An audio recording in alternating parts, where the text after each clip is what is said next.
출애굽기 1장.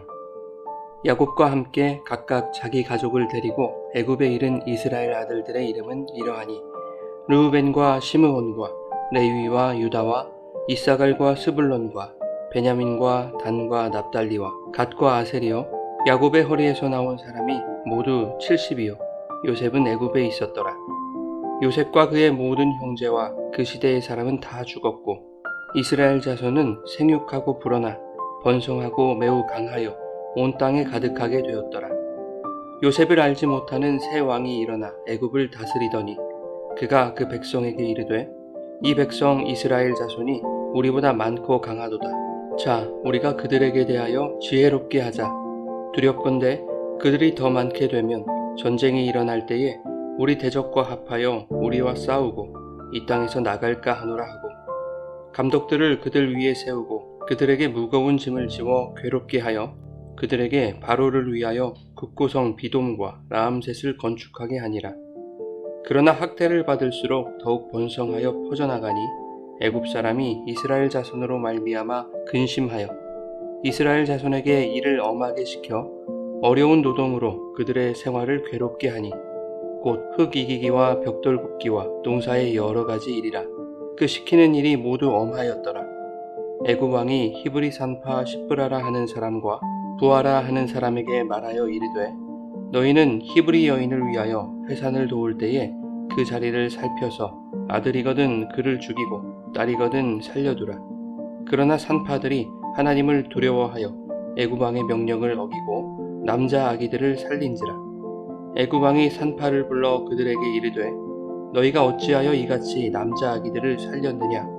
산파가 바로에게 대답하되 히브리 여인은 애굽 여인과 같지 아니하고 건장하여 산파가 그들에게 이르기 전에 해산하였더이다 하매 하나님이 그 산파들에게 은혜를 베푸시니 그 백성은 번성하고 매우 강해지니라.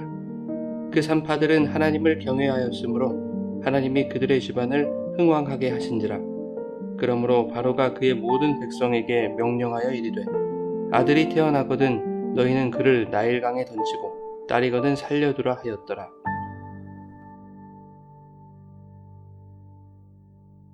여러분 좋은 아침입니다. 오늘도 말씀의 은혜가 여러분의 삶 가운데 풍성하게 임하기를 간절히 소망합니다. 오늘부터 출애굽기가 시작되는데요. 출애굽기의 영어 제목은 엑소더스입니다. 오늘날에는 일반 명사화되어서 대이주 혹은 대규모 탈출을 의미하는 말로 사용이 됩니다. 이것은 헬라어 엑소도스에서 온 것인데 바크로라는 뜻의 엑스라는 전치사와 길을 의미하는 호도스의 합성입니다. 따라서 직역하면 길 밖으로라는 뜻이 되는 것이죠.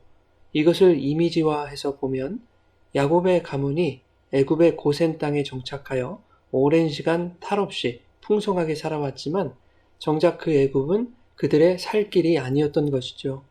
오히려 지금은 고통과 학대로 가득한 죽음의 길이 된 것이죠. 그래서 그 사망의 길에서 빠져나와 살 길을 찾아가는 여정이 바로 엑소더스입니다. 그 살 길은 당시 히브리 민족들에게는 약속의 땅 가나안이었을 것이고 오늘 우리에게는 장차 도래할 하나님 나라인 것이죠. 동시에 하나님이 이스라엘과 함께 하시는 모든 길이 그들의 살 길이었고 오늘 우리에게는 예수 그리스도가 새로운 살 길로 오신 것이죠. 그리하여 그 길로 다니는 자들에게 진리와 생명을 허락해 주신 것입니다. 시대를 관통하는 임마누엘의 역사가 성도를 이 세상이라는 애굽 나라에서 하나님 나라로 인도하는 것이 바로 엑소도스입니다. 그래서 성도는 시대를 막론하고 출애굽의 삶을 살고 있는 것이죠. 성도의 모든 길에는 주님이 성령으로 함께 하심으로 세상의 현실이 고난과 광야일지라도 성도는 두려워하지 않을 수 있는 것입니다. 창세기 1장에서 인류에게 생육과 번성을 명하신 하나님은 아브라함과 이삭과 야곱에게 땅과 자손을 약속하셨고 하나님이 그들과 함께 하시겠다고 축복하셨습니다. 그 후 야곱의 가문이 애굽의 고센 땅에 정착한 지 300년가량이 흐른 지금 그 약속이 현실이 되었습니다. 애굽에 정착한 야곱의 허리에서 나온 사람은 고작 70명에 불과했지만 출애굽 때의 인구가 장정만 약 60만 명이었던 것을 감안한다면 한 가족을 3, 4인으로 계산했을 때 본문의 상황에서는 200만 명이 넘는 큰 민족으로 번성한 것을 알 수 있는 것이죠. 7절에 보면 이스라엘 자손은 생육하고 불어나 번성하고 매우 강하여 온 땅에 가득하게 되었다 라고 말씀합니다. 70명의 인원이 약 300년 만에 200만 명 이상으로 불어나는 것은 그 유래를 찾아볼 수 없는 폭발적인 인구 증가율입니다. 12세기 초 고려의 인구를 250만에서 300만 명으로 추정하는데 약 300년 후인 14세기 말의 고려 인구를 600만 정도로 추정합니다.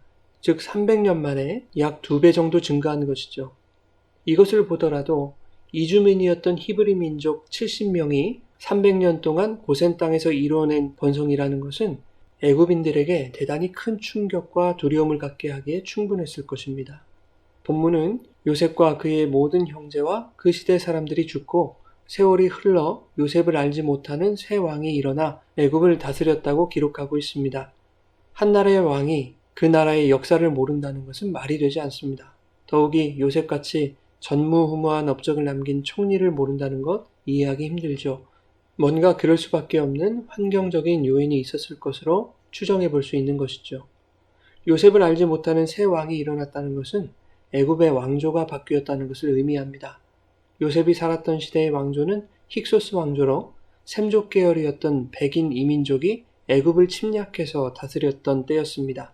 그런데 본문에서는 그 힉소스 왕조가 끝이 나고 왕조가 2번 바뀐 시대였던 것입니다. 왕조가 바뀌었으니 힉소스 왕조의 역사는 지우고 싶은 이민족의 역사일 뿐인 것이죠.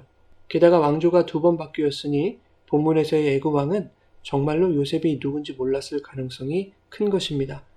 그런데 요셉만 모른 게 아니라 그가 하나님을 모른다는 것이 그와 애굽이라는 나라의 비극의 시작이 되는 것입니다. 히브리 민족이 기하급수적으로 불어나자 바로왕은 두려웠습니다. 혹 전쟁이 일어났을 때 히브리 민족이 애굽의 대적과 동맹을 맺어 애굽을 배신할지도 모른다는 생각을 하게 된 것이죠. 그래서 바로왕은 히브리 민족에게 무거운 짐을 지우고 괴롭게 했습니다. 히브리 민족이 거주하던 고센 땅, 즉 라암셋의 국고성 비돔을 짓게 합니다.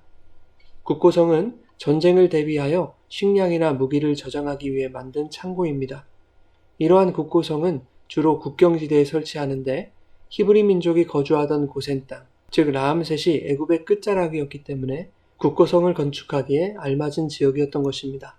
히브리 민족은 고된 노역으로 힘들고 괴로운 삶을 살았지만 12절 말씀은 그들이 학대를 받을수록 더욱 번성하여 퍼져나갔다라고 말씀하고 있습니다.